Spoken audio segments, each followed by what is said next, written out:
Good morning student. आज हम देखेंगे ESIC 2016 का क्वेश्चन पेपर शिफ्ट 2 का।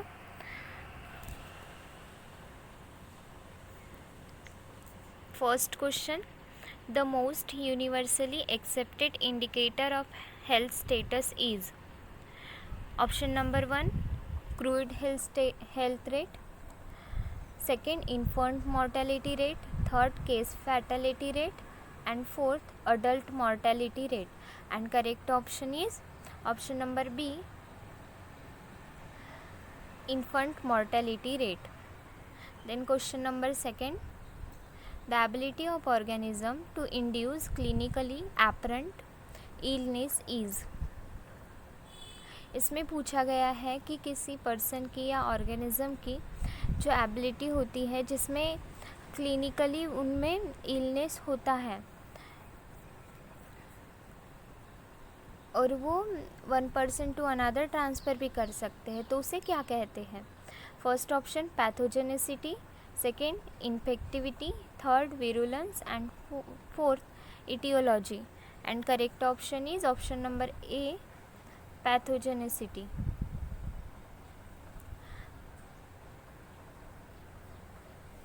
Then next question, lifestyle modification is an example for. हम जो लाइफस्टाइल मॉडिफिकेशन करते हैं ये किसका एग्जाम्पल है?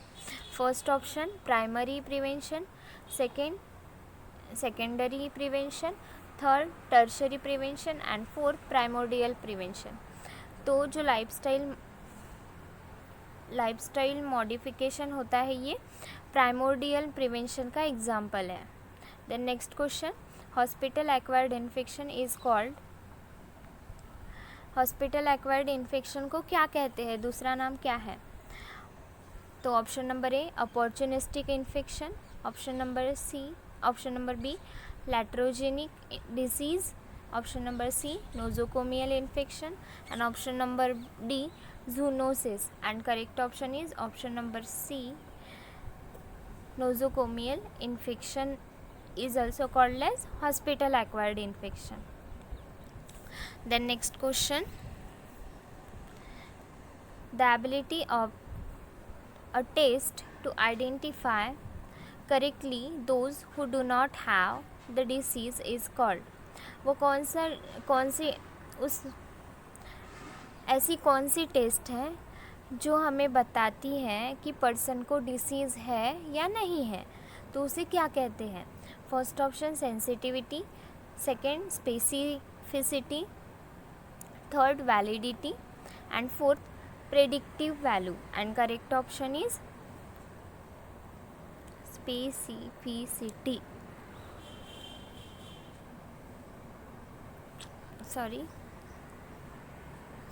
option number B, specificity, is the ability of a test to identify the correctly those who do not have the disease. The next question, all of the following facts about chicken pox are true except. नीचे दिए गए जो option है उनमें से सभी चीज़ें chicken pox के लिए के रिलेटेड है और सही है, लेकिन ऐसा कौन सा ऑप्शन है जो चिकन पॉक्स के लिए सही नहीं है? तो फर्स्ट है incubation period is about 15 days, ये सही है. चिकन पॉक्स का इंक्यूबेशन डेज 15 डेज़ ही होता है. देन नेक्स्ट है रैशेस आर सुपरफिशियल, ये भी करेक्ट फैक्ट है, रिलेटेड टू चिकन पॉक्स है. Then third option centrifugal distribution of rashes, ये भी फैक्ट रिलेटेड है चिकन पॉक्स से. लेकिन option number 4 rash mostly in flexor surface is not related to chicken pox. Then next question, the drug of choice for chemoprophylaxis of cholera is. Cholera के chemoprophylaxis के लिए कौन सा drug दिया जाता है? First option chloramphenicol, second option cotrimoxazole, third amoxicillin and fourth tetracycline. And correct option is tetracycline.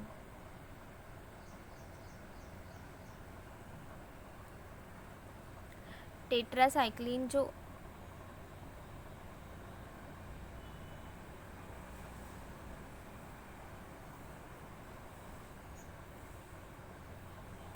Tetracycline जो drug है वो कीमोप्रोफिलैक्सिस ऑफ कॉलेरा के लिए दिया जाता है। Then next question, minimum number of doses of tetanus toxoid are given to the pregnant woman. Pregnant woman को minimum tetanus toxoid के कितने डोज दिए जाते हैं? Option number A 1, option number 2 2, option number 3 3, option number 4 4 and correct option is option number 2। Pregnant woman को tetanus toxoid के 2 doses दिए जाते हैं। फर्स्ट डोज जब दिया जाता है तब जब पता चलता है कि mother is pregnant first visit में, तब उनको दिया जाता है और उसके 3 मंथ के बाद सेकेंड डोज दिया जाता है। Then next question, the non modifiable risk factor for hypertension include all except. First option age, second sex, third genetic factor and fourth obesity and correct option is option number 4 obesity. ये जो है ये non modifiable risk factor है, sorry ये non modifiable risk factor नहीं है for the hypertension. Non modifiable means क्या होता है? जिसे हम मॉडिफाई नहीं कर सकते, उसमें कोई भी चेंज नहीं कर सकते। तो जैसे अगर एज के रिलेटेड हाइपरटेंशन हुआ है तो हम एज को कम नहीं कर सकते। देन सेकंड है सेक्स, तो वो भी हम चेंज नहीं कर सकते। अगर फीमेल्स में ड्यूरिंग प्रेगनेंसी अगर हाइपरटेंशन इक्लाम्शिया का प्रॉब्लम हुआ है तो वो हम खुद से चेंज नहीं कर सकते। देन थर्ड है जेनेटिक फैक्टर, तो ऑब्वियसली जेनेटिक फैक्टर्स को हम चेंज नहीं कर सकते। पर अगर ओबेसिटी के रिलेटेड हाइपरटेंशन है तो हम कुछ लाइफस्टाइल में चेंज करके ओबेसिटी जो है वो पर्सन की कम कर सकते हैं। तो ये क्या है? मॉडिफाइबल फैक्टर है ओबेसिटी। और एज, सेक्स, जेनेटिक फैक्टर, ये 3 चीज़ें जो है वो नॉन मॉडिफाइबल है। एंड इस क्वेश्चन का करेक्ट आंसर है obesity, because the non modifiable risk factor for hypertension include all except बोला है। ठीक है। Then next question, sex ratio is define as. Sex ratio का डेफिनेशन क्या है? The number of females per 1000 males, the number of females per 1000 birth, the number of. ठीक है। Then next question, sex ratio is define as. Sex ratio का definition क्या है? The number of females per 1000 males, the number of females per 1000 birth, the number of males per 1000 birth, the number of males per 1100 females. And correct option is option number 1. The number of females per 1000 males is the definition of the sex ratio. The next question, the Medical Termination of Pregnancy Act was passed in the year। जो MTP act है वो कब पास किया गया? तो वो पास किया गया है 1971 में। 1971 में MTP एक्ट पास किया गया था। और इसमें क्या होता है कि अबॉर्शन के लिए कुछ क्राइटेरिया दिया गया है। अगर उसके अंदर ही मदर आती होगी तो ही अबॉर्शन होगा और वो लीगल होगा। The next question, the amount of energy provided by the fat is, and correct option is 9 kilo calorie पर ग्राम। जो फैट मीन्स क्या होता है? लिपिड। ऐसा भी क्वेश्चन आ सकता है कि the amount of energy provide by the lipid is 9 kilo calorie पर ग्राम ही इसका आंसर आएगा, क्योंकि फैट और लिपिड एक ही चीज़ है। ठीक है। Then next question, blood clotting time is considerably prolong in deficiency of. Option number A vitamin B2, option number B vitamin K, option number C vitamin B6, option number D vitamin B12 and correct option is option number B vitamin K. इसमें क्या पूछा है कि blood clotting time में अगर verification आता है, means blood clotting time कम या ज़्यादा प्रोलॉन्ग हो रहा है, बोला है यहाँ, मीन्स ज़्यादा हो रहा है, तो किसकी डिफिशियंसी है, बॉडी में कौन से चीज़ की डिफिशियंसी है जिसकी वजह से ब्लड जल्दी क्लॉट नहीं हो रहा है, तो विटामिन के की डिफिशियंसी होने से बॉडी में ब्लड जल्दी क्लॉट नहीं होता है। The next question, the net protein utilization is maximum for, जो तो फर्स्ट ऑप्शन है एग, सेकेंड ऑप्शन है meat, third milk and fourth soybean and correct option is egg. Then next question, normal IQ in the range of, जो normal IQ है वो कौन सी range में रहती है, तो फर्स्ट ऑप्शन 0 to 24, ये मेंटली रिटार्डेड की रहती है। ऑप्शन नंबर बी 25 to 49, ये भी मेंटली रिटार्डेड की रहती है। Option number C 80 to 89 and option number D 90 to 103 and the correct option is option number 4 90 to 103 is the normal IQ range. Then next question, the family consists of married couple and their children is called, उस family type को हम क्या बोलेंगे जिसमें parents हैं, married couple है और उनके बच्चे हैं, तो उसे हम कहते हैं nuclear family. Option number A nuclear family, option number B joint family, option number C single family, option number D 3 generation family and correct option is nuclear family, क्योंकि इसमें सिर्फ पेरेंट्स हैं और उनके चाइल्ड है। Then next question, steroid are preferably administered once in the,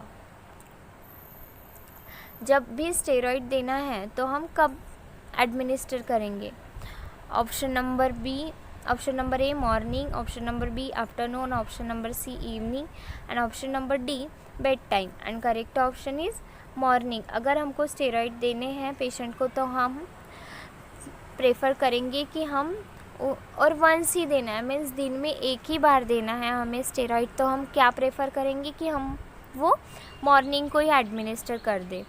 then next question, the best test to assess the prognosis of the patient is, patient का prognosis जानने के लिए कौन सी बेस्ट टेस्ट है, तो first option haemoglobin level, second packed cell volume, third erythrocyte sedimentation rate and fourth osmotic fragility and correct option is question option number 3 erythrocyte sedimentation test, क्योंकि erythrocyte जो है वो हमारे फाइटर सेल है।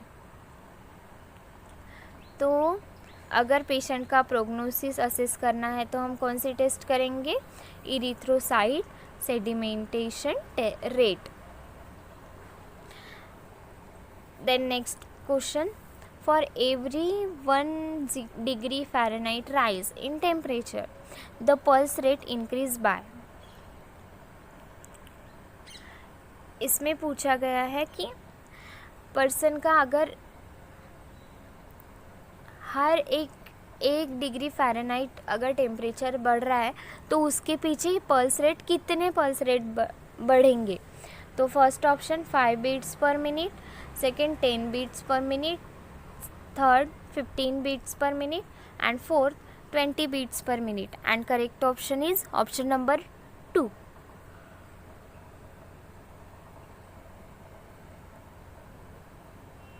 10 beats per minute.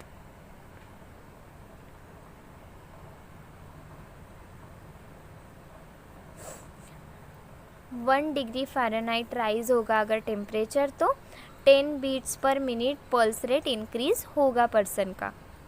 Then next question, usually from which data is the body mass index is calculated.